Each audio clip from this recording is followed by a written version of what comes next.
മിശിഹായിൽ സ്നേഹമുള്ള മാതാപിതാക്കന്മാരെ, സഹോദരി സഹോദരന്മാരെ, നിങ്ങൾക്കെല്ലാവർക്കും സുഖം തന്നെയെന്ന് കരുതുകയാണ്. അതിനായി പ്രാർത്ഥിക്കുന്നു. ഇന്നത്തെ സുവിശേഷ വ്യാഖ്യാനത്തിലേക്ക് നിങ്ങൾക്കെല്ലാവർക്കും ഹൃദ്യമായ സ്വാഗതം. യേശു സക്കേവൂസിനും ജെറീക്കോയിലെ അന്ധനും വിശ്വാസ വെളിച്ചം പകർന്നു നൽകുന്ന മനോഹരമായ സുവിശേഷ ഭാഗമാണ് ഇന്നത്തെ സുവിശേഷത്തിൻ്റെ പ്രതിപാദന വിഷയം. ഞാൻ കഴിഞ്ഞ ആഴ്ചയിൽ ഫേസ്ബുക്ക് നോക്കവേ ഇടുക്കി രൂപതയിലെ ഇരട്ടിയാർ ഫൊറോന പള്ളിയിലെ ബഹുമാനപ്പെട്ട വികാരിയച്ഛനും സ്കൂളിലെ അധ്യാപകരും ചേർന്ന് ഓണാഘോഷ പരിപാടികൾ നടത്തുന്നത് കാണുകയുണ്ടായി. ബഹുമാനപ്പെട്ട ഹെഡ് മാസ്റ്റർ ബഹുമാനപ്പെട്ട മാനേജർ അച്ഛൻ്റെ കണ്ണുകൾ രണ്ടും കറുത്ത തുണി കൊണ്ട് മൂടിക്കെട്ടി സുന്ദരിക്ക് പൊട്ടുതൊടാനായി അച്ഛനെ ആനയിക്കുന്നത് കണ്ടു. അച്ഛൻ സുന്ദരിയുടെ നെറ്റിയിൽ പൊട്ടുവിടുന്നത് കാണാൻ ഞാൻ ആകാംക്ഷയോടെ നോക്കിയിരിക്കവേ അത് കാണാൻ സാധിക്കാതെ ആ വീഡിയോ ക്ലിപ്പ് നിന്നുപോയി. അപ്പോൾ എനിക്ക് വളരെയേറെ ഇച്ഛാഭംഗമുണ്ടായി. കണ്ണ് മൂടിക്കെട്ടി അച്ഛൻ തപ്പിത്തടയുന്നതും കാണുവാനിടയായി. ആ വൈദികനും ഞാനുമൊക്കെ അസ്വസ്ഥപ്പെട്ടു. ഞങ്ങൾ ഈ സമൂഹത്തിൽ ഒരു കാരണത്താൽ അല്ലെങ്കിൽ മറ്റൊരു കാരണത്താൽ അറിവിൻ്റെ പൂർണ്ണതയില്ലാതെ അലയുന്നവരുടെ പ്രതിനിധികളാണ്. ഞാനൊരു ഇടവക പള്ളിയിൽ, വനത്തോട് ചേർന്നുള്ള ഇടവക പള്ളിയിൽ വികാരിയായിരിക്കെ ഒരു ദിവസം രാവിലെ ഒരു കർഷകൻ വിറക് ശേഖരിക്കാനായി വനത്തിലേക്ക് പോയി. വൈകുന്നേരമായിട്ടും അദ്ദേഹം തിരിച്ചു വരാകിയാൽ ജനങ്ങളാകെ അസ്വസ്ഥരായി. അപ്പോൾ പറഞ്ഞു, അദ്ദേഹത്തിൻ്റെ വനദേവത അദ്ദേഹത്തിൻ്റെ കണ്ണ് കെട്ടിയതാകാം, വഴി തെറ്റിയതാകാം. അതുകൊണ്ട് ഒരു സംഘം ആൾക്കാർ അദ്ദേഹത്തെ അന്വേഷിച്ചു പോവുകയും വഴി കാണിച്ചു കൊടുത്ത് വനത്തിന് പുറത്ത് കൊണ്ടുവരികയും ചെയ്തു. കടലിൻ്റെ നടുവിലും മരുഭൂമിയുടെ നടുവിലും കണ്ണിന് കാഴ്ചയുണ്ടെങ്കിലും ദിക്കറിയാതെ അലയുന്നവർക്ക് ജനസമൂഹമാണ് തുണയാകേണ്ടത്. ജെറീക്കോയിലെ അന്ധൻ വഴിയരികിൽ ഇരുന്ന് യേശുവെ എന്ന് വിളിച്ചപ്പോൾ അദ്ദേഹത്തെ ജനക്കൂട്ടം ശകാരിച്ചു. സക്കേവൂസ് പൊക്കം കുറവായിരുന്നതിനാൽ ജനക്കൂട്ട നിമിത്തം അദ്ദേഹത്തിന് യേശുവിനെ കാണാൻ സാധിച്ചില്ല. ജനക്കൂട്ടം അദ്ദേഹത്തെ സഹായിച്ചില്ല. സക്കേവൂസ് മരത്തിൽ നിന്നും താഴെ ഇറങ്ങി യേശുവിൻ്റെ അടുത്തേക്ക് ചെന്നപ്പോൾ ജനമെല്ലാം പിറുപിറുത്തു.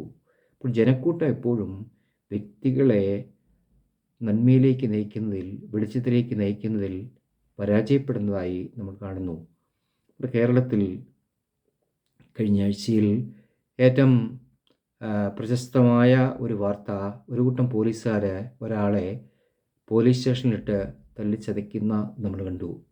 അതുപോലെ ഷാജൻ സ്കറിയ എന്ന മാധ്യമപ്രവർത്തകനെ ഒരു കൂട്ടം ആൾക്കാർ വളഞ്ഞിട്ട് ആക്രമിക്കുന്നത് കണ്ടു.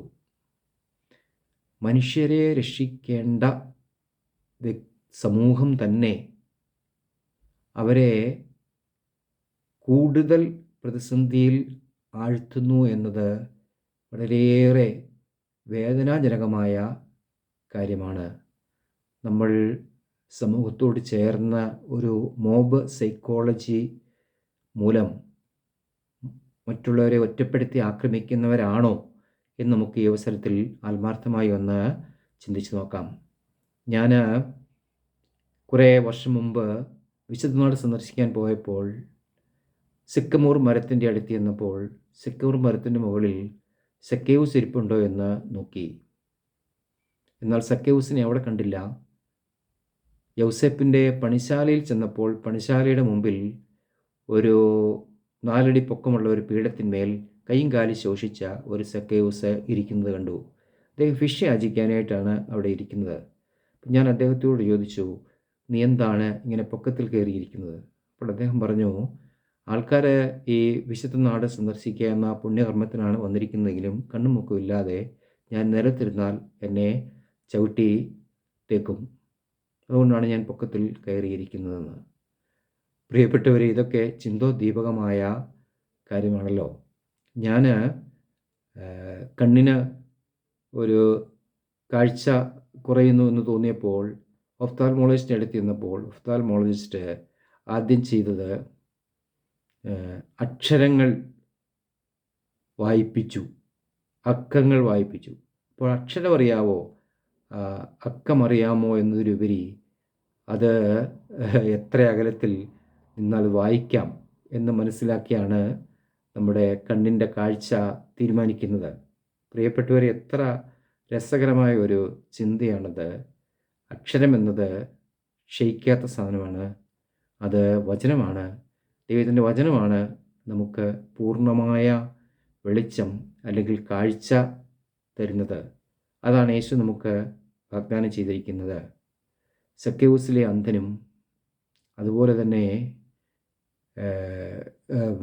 ജെറുസലേമിലെ അന്ധനും ജെറുസലേമിലെ സക്കേവൂസും ഒക്കെ ഇപ്പോഴും പാലസ്തീനയിലുണ്ട്, കേരളത്തിലും ധാരാളമായിട്ടുണ്ട്. നമ്മൾ ഓരോരുത്തരും ഒന്നുകിൽ സമൂഹത്തിൻ്റെ, അല്ലെങ്കിൽ അന്ധൻ്റെ, അല്ലെങ്കിൽ സക്കേവൂസിൻ്റെ പ്രതിനിധികളാണ്. നമുക്ക് ചിന്തിക്കാം. യേശു നമ്മുടെ കണ്ണുകളെ സ്പർശിക്കട്ടെ. യേശു നമ്മളെ വിളിക്കട്ടെ. നമ്മുടെ കണ്ണുകൾക്ക് പൂർണ്ണമായ വെളിച്ചം ലഭിക്കട്ടെ. നമ്മുടെ ജീവിതത്തിന് പൂർണ്ണമായ പ്രകാശം ലഭിക്കട്ടെ. എന്നെ കേട്ടുകൊണ്ടിരിക്കുന്ന നിങ്ങളെല്ലാവരെയും ദൈവസമർത്ഥമായി അനുഗ്രഹിക്കും. ആമേൻ.